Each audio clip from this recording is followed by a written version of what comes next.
Hello and welcome to T2 Gaming. In this video we are going to look at Oramond West for mages. So let's go, and don't forget to hit that like button and to subscribe. This spawn is located in West Oramond and you don't need any quest to get here. All you do is that you leave the spawn on the west side here if you walk from the depot.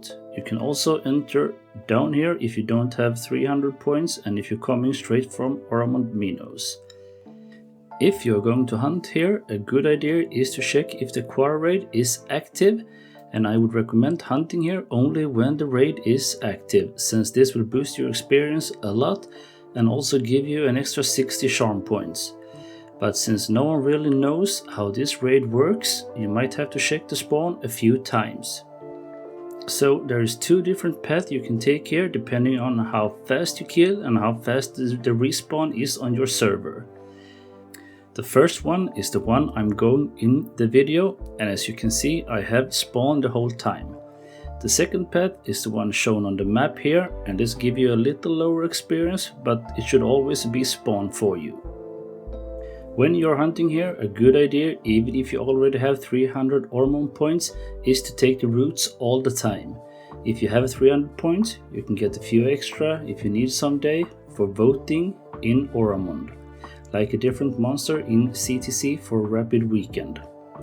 And if you don't have the 300 Oramond points, it's time to get it. So pick those routes, and if you're going to the first path, you will have route every time you go south. And after you have cast your first 50 votes, you can also get points for killing the root elements and blood beast, and this will speed up your point collection as well. In this spawn, when the raid is active, you will have a total of 8 different monsters, and they all require 1000 kills to unlock. The root elements and glute blob will be the fastest, followed by devour and blood beast. The quarries will take the longest to finish, but if you're here for the Oramond point as well, that won't do you that much. But when you're done, you have 200 fresh charm points. I would recommend you to be at least 200 before you start here. You might be able to start here a little bit earlier, but then I would say you need as much earth and physical protection as possible, since the monsters do a lot of paralyzed and there's a high chance of getting 8-boxed. If that happens, your HP will go down fast, and it has happened to me a few times, even on a bit higher levels. If you're looting, you might have some glute amulets that you can use in case, and this can save your life. Otherwise, when it comes to loot, there is not much to pick up, and to maximize your experience, you shouldn't stop to loot. If you want, you can always loot on your way back, but this spawn will not make you rich. When I recorded this video, there was a double experience, but when it comes to experience, I was getting around 2 kk an hour with no boost and no praise, on 150%.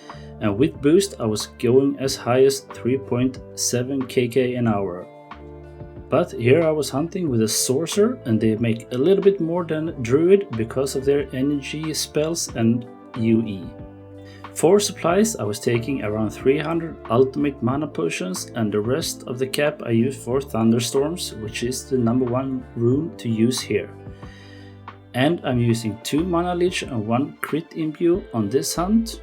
I could change my armor to a dream shroud to have life leech, or if you're a druid, you can use a bear skin with life leech to make it a bit safer when hunting. So I hope you liked this video, and if you do, please hit that like button and subscribe. That will really help me with the YouTube algorithm, and it will also make me incredibly happy. If there is any particular spawn that you want to see or want me to show, please leave a comment below. And like always, happy hunting, and until next time.